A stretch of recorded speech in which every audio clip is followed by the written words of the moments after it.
మొన్న assembly election జరిగినప్పుడు మిమ్మల్ని మీ యొక్క ప్రచారం చేస్తున్నప్పుడు అడ్డుకున్నారు. అంటే అదే డిపార్ట్మెంట్ వాళ్ళు అడ్డుకున్నారు, ఆపేశారు. మళ్ళీ అదే డిపార్ట్మెంట్ నుంచి మీకు సెక్రటరీగా కూడా వచ్చింది. అప్పుడు మీరు మా తాత ఎప్పుడో చెప్తా ఉండేవాడు ఈ ప్రజాస్వామ్యం ఒక రౌడీ రాజకీయం అని అన్నారు. అటువంటి రౌడీ రాజకీయం అన్న మీరే అదే రాజకీయంలోకి ఎందుకు వచ్చారు? నాకు తెలియదు, ఇప్పుడు కూడా అట్లనే ఉంది రాజకీయం అని. అంటే మేము చిన్నగా ఉన్నప్పుడు ఎట్లుంటుండే అంటే అప్పుడు 3-4 పార్టీలు తెలియదు అన్న, 2 పార్టీలు ఉంటుండే. ఏ పార్టీ బి పార్టీ అని ఉందనుకో, బై మిస్టేక్ లో ఏ పార్టీ గెలిస్తే బి పార్టీ వాళ్ళు ఏ పార్టీ వాళ్ళని మస్తు కొట్టేవాళ్ళు. మా ఊర్లో మాత్రం మస్తు ఘోరంగా మస్తు ఘోరంగా కొట్టేవాళ్ళు. ఇంకా గెలిచిన సర్పంచ్ ఎమ్మెల్యేలు అంటే అంత ఉండకపోయేది, ఊర్లో సర్పంచ్ల పైన ఉండేది.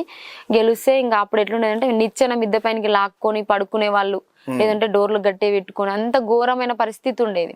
ఇంకెంత రౌడీ రాజకీయం అట్లా అనేది. కానీ ఇప్పుడు అప్పుడెప్పుడు నేను చిన్న ఏజ్ లో 2005 అప్పుడు అట్లా చూసిన. ఇప్పుడు 2023లో కూడా ఇట్లున్నాయని నాకు తెలియదు. సో మారిపోయింది అనుకున్నా, కానీ ఇప్పుడు అది కంటిన్యూ అవుతుందని తెలియదు. మరి మీరు ఎంపీకి ఎందుకు మరి పోటీ చేశారు? ఇంకా తెలుసో తెలియక పాలిటిక్స్ లోకి వచ్చిన, సో ఇదే కంటిన్యూ.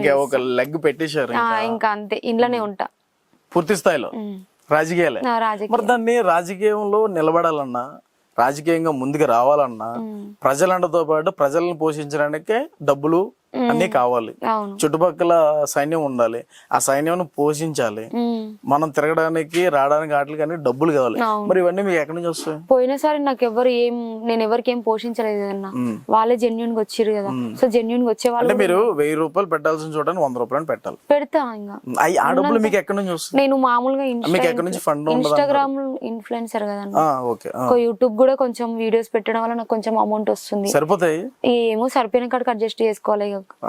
కోటలు దాటితే సరిపోదు కదన్నా, సో అడ్జస్ట్ చేసుకోవాలి. మీకు మొన్న వచ్చిన ఫండ్ ఏం చేశారు? ఎలక్షన్ లో ఖర్చు పెట్టిన. ఇంకా కొంత హెల్త్ ఇష్యూస్ ఉన్న వాళ్ళు కొన్ని మొత్తం ఖర్చు పెట్టేశారు. ఏం లే 14 lakhs దగ్గర కొంచెం చిల్లర అన్నాయి. రౌండ్ ఫిగర్ నాకు ఐడియా లేదు. అకౌంట్ 8 lakhs పడగానే ఫ్రీజ్ అయిపోయింది. తర్వాత కొన్ని హెల్త్ ఇష్యూస్ ఉన్న వాళ్ళకి హెల్ప్ చేసిన. ఇక కొంచెం ఇక అంత ఖర్చులు. ఆ వీడియోస్ ఎందుకు మీరు పెట్టలేకపోయారు? ఇక పెడదాం మీరు హెల్ప్ చేశారు కదా, మంచి చాలా మంచి విషయం. యూట్యూబ్ లో పెట్టినా నేను క్యాన్సర్ పేషెంట్ కి, ఇంకా ఇక్కడ ఒక ఆమె ప్రెగ్నెంట్ ఉమెన్ వాళ్ళకి హెల్ప్ చేసిన. అట్లా పెడితే కూడా ఏదో సింపతి కోసం పెడుతుంది అన్నారు. వద్దురా బాబు మీ లొల్లని ఇంకా వీడియోలు పెట్టడం బంద్ చేసిన, ఏదో మామూలుగా హెల్ప్ చేసేసిన. ఇంకొక చిన్న పాపకి 8 months బేబీ అనుకుంటున్నా, ఆమెకి ఏదో హెల్త్ ఇష్యూ ఉంది, లివర్ ప్రాబ్లమ్ ఏదో, ఆమెకు కూడా హెల్ప్ చేసిన. కానీ ఇంకా వీడియో పెట్టలేదు. దగ్గర ఎన్ని లక్షలు సాక్రిఫైస్ అంటే ఎన్ని లక్షలు త్యాగం చేస్తుంటారు? 3 lakhs దగ్గర చేసింటా. 3 lakhs దగ్గర 3 లక్షల వరకు ఇచ్చారు చేసింటా. అంటే మీ మీద ఎన్ని ట్రోల్స్ అయినా పట్టించుకోరు మీరు. మీరు మంచి కోసం ముందుకెళ్ళి వీడియోలు పెడతా ఉంటే ఎవరు అన్నారని మీరు ఎందుకు పట్టించుకుంటారు? ఇంకా పట్టించుకోవడం అంటే సరే అన్న, నేను పట్టించుకోకపోయినా కానీ మా ఫ్యామిలీ ఉంది కదా, వాళ్ళు ఇట్లా మాట్లాడుతారు, వాళ్ళ గురించి ఏమైనా మాట్లాడంటే ఇక మనం ఒక రాయేస్తే వాళ్ళు రాయేస్తారు. నేను 2 రాలేసి వాళ్ళు 2 వేస్తారు, నేను 3 వేస్తాను, 4 అయితే రీసెంట్ గా ఇన్స్టాగ్రామ్ లో ఏదో రచ్చ జరిగింది కదా, ఇన్స్టాలో యూట్యూబ్ లో ఏదో రచ్చ జరుగుతాయి, ఇప్పుడు జరుగుతూనే ఉంది.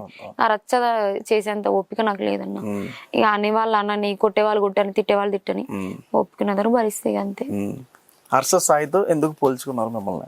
ఎవరు పోల్చిరు? హర్ష సాయి ఒక వీడియోస్ చేస్తూ ఉంటాడు అని చెప్పేసి మీరు మాట్లాడారు కదా, అతనితో కంపారిజన్ అంటే ఫస్ట్ హర్ష సాయి అన్న అంటే ఆయన వీడియోస్ తెలుసు. అంటే నేను అంత ఆయన సబ్స్క్రైబర్ అయితే కాదన్నా, అయితే మా తమ్ముడు ఆయన సబ్స్క్రైబర్. ఆయన అంటే మా తమ్ముడికి చాలా ఇష్టం. చిన్న ఆయన వీడియోస్ ఇట్లా చేస్తాడు, మస్తు హెల్ప్ చేసి ఇల్లు లేని వాళ్ళకి ఇల్లు కడతాడు. సో అట్లా నాకు చెప్పిండు. అప్పుడు ఆయన హెల్ప్ చేసిన వీడియోస్ నేను అంతా చూడలేదు, కానీ ఆయన నెగిటివ్ చేసిన వీడియోస్ అయితే నేను చూసిన అన్న. అప్పుడు నేను ఇన్స్టా అప్పుడప్పుడే స్టార్ట్ చేసిన. ఎంత ఘోరంగా అంటే ఆయన పాప మొదలు ఇప్పుడు హెల్ప్ చేయకుండా చేసేసిరు ఆయనని. ఆయన హర్ష సాయి ఇట్లా అంటే చాలా మంది కంటెంట్ కోసం వేరే వాళ్ళని బ్లేమ్ చేయడానికి కూడా రెడీగా ఉన్నారు. ఆ అన్న గురించి మాట్లాడిన తర్వాత ఆయన బ్లేమ్ చేసిన వీడియోస్, పాపం ఇప్పుడు ఎక్కడుండో ఏడో మారుమూల ఏదో సినిమా షూటింగ్ చేసుకుని ఉంటున్నాడు ఆయన. అంత బ్లేమ్ చేయాలి. సరే అన్న, మనం సంపాదించిన ఎగ్జాంపుల్ మనకి ఎక్కడో 10 లక్షలు దొరికితే అరే నాకు దొరికినాయి కదా హెల్ప్ చేద్దాం అంటే కూడా ధరించదు ఎవరికి. సరే ఆయన ఎట్లా యూట్యూబ్కి వెళ్ళి వస్తుందా అమౌంట్, ఇన్స్టాకి వెళ్ళి వస్తుందా మాకు తెలియదు, నాకైతే తెలియదు, ఇంకా తెలిసిన వాళ్ళకి ఏం తెలుసో నాకు తెలియదు. అవి వచ్చినా కానీ ఆయన దాచుకోకుండా హెల్ప్ చేస్తుండే అది కూడా గ్రేటే కదన్నా. అసలు మనకి ఏదో వచ్చిన అమౌంట్ చేయడానికనే చాలా ఆలోచిస్తాం. ఆయన అంత చేస్తున్నాడంటే అది గ్రేట్ గా ఫీల్ కావాలి. కానీ నీకు ఎవరెవరు ఫండ్స్ వేస్తే అది పంచుతూ పెద్ద బిల్డప్ కొడుతున్నాడు అట్లా ఇట్లా కొంతమంది అమ్మాయిలు కూడా చాలా మంది కామెంట్లు పెట్టారు, కామెంట్లు పెట్టి వీడియోస్ కూడా చేసారు. చేసి ఆయన మీద ట్రోల్స్ చేసి ఫేమస్ అయిన కూడా ఉన్నారు. సో నువ్వు ఏదన్నా చేస్తే పాజిటివ్ గా చేయి కానీ నెగిటివ్ గా చేయడం అనేది కరెక్ట్ కాదు. సో ఆయన గానీ ఇంకెవరైనా గానీ సరే ఇక నేను అన్ని ఆపలేను. ఇంకా ఒకటి రీసెంట్ కూడా ఏదో ఒక వీడియోలో చెప్పిన శివ అన్న వీడియోలో అయితే నేను ఏమన్నా అంటే నువ్వు జనాలకు ఏం చేయాలనుకుంటున్నావు అనేసి అడిగిండు క్వశ్చన్. నేను సేవ చేసి ఒక మంచి పేరు తెచ్చుకోవాలనుకుంటున్నా అని అన్న. అంటే మరి నువ్వు ఎట్లా వస్తుంది అంటే ఎంపీగా కానీ ఎమ్మెల్యే కానీ గెలిస్తే ఒక నియోజకవర్గాన్ని ఎంపీ గెలిస్తే 7 నియోజకవర్గాలు, ఎమ్మెల్యే గెలిస్తే ఒక నియోజకవర్గాన్ని బాగు చేయడానికి ఫండ్స్ వస్తాయని చెప్పిన. దానికి ఒక పనికిమాలినోడు ఎంత గలీజ్ మాటలు మాట్లాడిందంటే నాకు చెప్పు తీసుకొని కొడితే నాకు కనబడితే ఇంకా తెలివి లేదా, బుర్ర పని చేయదా?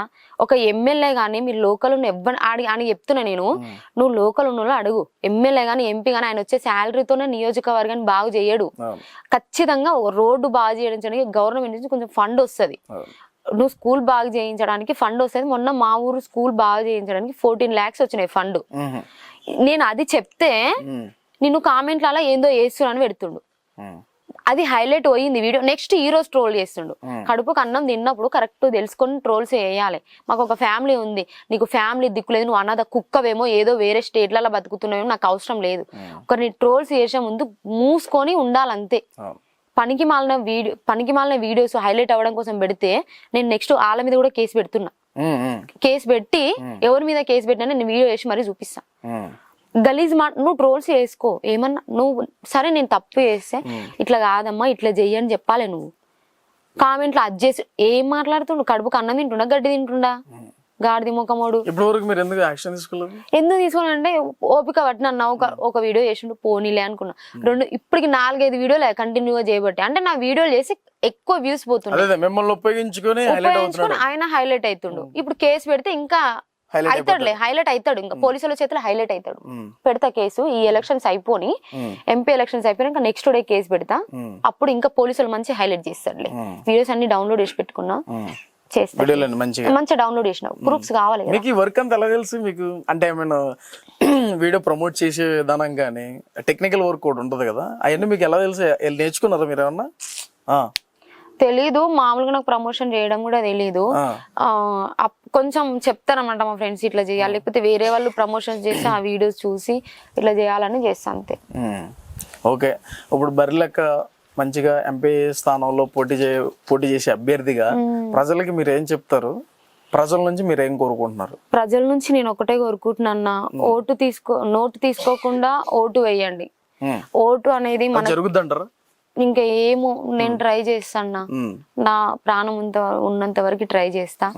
ఒక్కసారైనా గెలుస్తాయి గడ్డ మీద అనేది, ఒక్కసారైనా గెలవాలి. డబ్బు లేకుండా లాస్ట్ వరకు మేము గెలిచి నిరూపించిందిరా అనేది ఒకటి చేద్దాం అనేది ఆలోచన ఉంది. దేవుడు ఏం చేస్తాడో జనాలు ఏం చేస్తారో వాళ్ళకి తెలియాలి. అంటే ఇంకోటి ఏంటంటే, అంటే పబ్లిక్ పాయింట్ ఆఫ్ వ్యూ, ఈ ఎలక్షన్ మొన్న ఎమ్మెల్యే అయిపోయింది, ఒక 20 లక్షలు వచ్చినాయి. ఈ ఎంపీ పోటీ చేస్తుంది, ఇంకొక 20 లక్షలు వస్తాయి. నేను ఏదైనా ఫోన్ పే నెంబర్ పెట్టినా, మళ్ళీ నా ఫోన్ పే నెంబర్ ఇస్తే ఎవరైనా ఫండ్స్ వేసిండేమో చూడండి. అడగట్లేదు నేను, ఇక నాకు బుద్ధి తక్కువ అయ్యి అడిగిన డబ్బులు అది కూడా అసలు ఎంత ఘోరంగా. అన్న ఒకటి అడుగుతా వీడియో ముందరనే, నేను ఏమైనా దొంగతనం చేసిందా అన్న? వాళ్ళు ఇష్టపూర్వకంగా చేసి, నాకేదో అప్పుడు పరిస్థితి బాగాలేకున్నది, ఎలక్షన్ లో వెహికల్స్ పెట్టుకుని సపోర్ట్ చేసిరు. పైసలు వేసిన వాళ్ళు కూడా ఎవ్వరు అనలేదన్న, పైసలు వేసిన వాళ్ళు ఎవ్వరు అనలేదు ఇప్పుడు వరకు. ఎయ్యనోనికి ఎందుకంత రోసం వస్తుంది? ఒక ఎగ్జాంపుల్ చెప్తున్నా, ఒక స్కూల్ ని బాగా చేయించడానికి 14 lakhs వస్తే అడపదడప పనులు చేయించుకొని ఒక 5 lakhs లో పని చేసి మిగతా డబ్బులు దుబ్బేసిన వాళ్ళు ఉన్నారు. దాని గురించి నువ్వు మాట్లాడు. రోడ్డు బాగా చేయించామంటే ఉట్టి ఇసుక పోసి పైన ఏదో డాంబర్ వేసి అంత డ్యామేజ్ రోడ్ చేసి ఫండ్స్ మొత్తం దుబ్బి తిన్నోళ్ళు ఉన్నారు. అది దొంగతనమే కదా, దాని గురించి మాట్లాడు. ఏదో బర్లక్క ఫేమస్ అయింది, దాని మీద వీడియోలు చేసిన వీడియోస్ వ్యూస్ పోతాయి, ఇంకా కంటెంట్ దొరుకుతుంది అని ఒక ఆడపిల్లని బ్లేమ్ చేసి ఎన్ని రోజులు అన్న ఆడపిల్ల ఉసురు పోసుకొని బాగుపడతారు. దేవుని మీద ఒట్టే చెప్తున్నా, నాకు 20 lakhs కంటే ఎక్కువ రాలేదు. ఎందుకు నన్ను ఇంత సతాయిస్తూ నాకు అర్థమైతలేదు. సరే సరే, వాళ్ళందరి గురించి వదిలేసి అదంతా కదా. అంటే ఇదంతా అయిపోయిన తర్వాత ఒక జీవనం అంటే డైరీ, అంటే సేంద్రియ మనం చేసే పని ఏదైతే ఉందో అది మంచిగా డెవలప్ చేసే ఆలోచనలో బర్రెలెక్క ఉంది, దాంట్లో ఒక 10 మందికి ఉపాధి కల్పిస్తుంది అన్న ఆలోచనలో తను ఉన్నది అని చెప్పేసి అని ఒకటి బయటకు వస్తుంది. నిజమేనది? అంటే బిజినెస్ కంప్లీట్ గా బిజినెస్ లోకి వెళ్ళిపోదాం, ఇంకా అట్లా ఆలోచన అయితే లేదు. ఒక డైరీ ఫామ్ పెడదాము, ఇప్పటికైతే ఒక డైరీ ఫామ్ పెడదాము, దానికి ఒక 10 మందికైనా ఎంప్లాయ్మెంట్ దొరుకుతుంది మంచిగా. ఇప్పటికైతే ఏం అనుకోలేదన్న, మళ్ళీ బర్రెలు కొనాలంటే కూడా అమౌంట్ కావాలి కదా, అంత బడ్జెట్ లేదు, ఫ్యూచర్ లో చూస్తా. ఓకే. ఒకప్పుడు ఎమ్మెల్యే అంటే అడిగేవాళ్ళు, మిమ్మల్ని అడిగారు కదా, అప్పుడు తర్వాత మీరు దాని గురించి తెలుసుకున్నారా? తెలుసు అన్న నాకు దాని గురించి. ఇప్పుడు నన్ను అడుగుతురు, ప్రధాని నరేంద్ర మోడీ గారు ఉన్నారు, ఆయన పిఎం అంటారు, ఆయన అడుగురి పిఎం అంటే ఫుల్ ఫామ్ తెలుసా అని, లేకపోతే సీఎం ఉన్నారు, సీఎం దగ్గరికి వెళ్ళి ఇది తెలుసా అని అడుగు, లేకపోతే చాలా నియోజకవర్గాల ఎంపీలు ఇబ్బంది పెట్టారు కదా చాలా. అంటే నేను ఎడ్డి గొర్రెలే కనబడుతున్నాను కదా వాళ్ళకి, నేను పిచ్చిదాని కదా, ఎందుకంటే ఒక ఏదో ఒకటి కొంచెం మార్చాలని బయటకు వచ్చినాయి కదా, మందిని ముంచాలని రాలేదు కదా. ముంచాలని వచ్చింటే మేబీ ఇంత ట్రోల్స్ చేసేవాళ్ళు కాదు, ఇంత నన్ను హింసించే వాళ్ళు కాదు. ఒక మంచి థీమ్తో మంచి చేయాలనే ఆలోచనతో వచ్చిన వాళ్ళు నన్ను ఇంత హింసిస్తున్నారు. ఎస్. ఓకే శిరీష, మీకు ఒక మంచి సపోర్ట్ దొరకాలి, మంచిగా ఉండాలి. ఇప్పుడు మొన్న 5,000 ఓట్లతో ఆగిపోయారు, ఇప్పుడు ఫుల్ మెజారిటీతో గెలవాలని చెప్పేసి మేము అందరం కోరుకుంటున్నాము. మీరు ఏమైనా చెప్తారా మీ ఒక ఓటర్స్? చెప్పడానికి ఏం లేదన్నా, ఒక్కటే, మీరు ఎక్కడన్నా ఓటేయండి. ఆల్రెడీ ఊర్లలో కూడా మందులు పంచుతురు అన్న, మందులు పంచుతురు, ఓటుకు పంచుతురు, ఆ పైసలు ఇచ్చి కూడా పోతున్నారు ఇంత ఓటుకు. నేను ఈ రోజు ప్రచారం చేస్తే కూడా పక్క గల్లీలో ఇచ్చిరు పైసలు, మా గల్లీలో ఇయ్యలేదు అనేసి ఒక ఆమె మాట్లాడిన వీడియో ఉంది. అది కూడా నిన్న యూట్యూబ్ ఛానల్లో, సరే నేను చెప్తున్నా అనుకుంటారేమో మళ్ళీ, సో నేను అది మామూలుగా చెప్తా, వీడియో అప్లోడ్ చేస్తా. అది కూడా నెగిటివ్ అయితే ఎట్లా అంటే వాళ్ళ గల్లీలు ఇచ్చారు, మా గల్లీలు ఇయ్యలేదు పైసలు, ఇది కూడా మొత్తం బాగా మాట్లాడుతున్నారు. ఒకటే చెప్తున్నా, ఎవరు పైసలు ఇచ్చినా తీసుకోకండి. ఓటు అనేది చాలా విలువైనది, దాన్ని మీరు జెన్యున్ గా వేయండి, ఏ పర్సన్ మంచోడు అనేది. అంతేగాని మీ ఓటు నమ్ముకొని లాస్ట్ కు మీ అభివృద్ధి, మీకు కావాల్సిన పనులు కూడా అమ్ముకోవాల్సిన పరిస్థితి వస్తుంది రేపు. ఎట్లుంటది అంటే, ఓటు ఈ రోజు 500 ఇచ్చి చేపించిన అనుకున్నా, రేపు మన ఊర్లో ఏమన్నా పని పడితే మనం పోతే చెయ్యరు వాళ్ళు. ఈ పని చేయడానికి ఇంత డబ్బు అని వాళ్ళు ఖచ్చితంగా డిమాండ్ చేస్తారు, ఎవరైనా కానీ. ఆ డిమాండ్లు అవసరం లేదు, నువ్వు పైసలు తీసుకోకుండా ఓటేయి, మనం గట్టిగా ధైర్యంగా అడిగే పరిస్థితి వస్తుంది. అవును, నేను ఆ రోజు నీతో పైసలు తీసుకోకుండా ఓటేసినా, నువ్వు ఈ రోజు నాకు పని చేయంటే చేస్తాడు ఆయన. అవును, వీళ్ళు జెన్యున్ గా ఓటేసి నన్ను గెలిపించారు కాబట్టి నేను జెన్యున్ గా వర్క్ చేస్తుంటారు. ఒకటే చెప్తున్నా, పైసలు తీసుకోకుండా ఓటేయండి. ఒకటే, ఇది ఒకటి కంటే నేనేం చెప్పాను ఇక. So thank you so much, మీ యొక్క వాల్యుబుల్ టైం మాకు కేటాయించినందుకు. వర్షంలో మీ యొక్క ప్రచారం ముందుకి కొనసాగాలని కోరుకున్నాం. Thank you.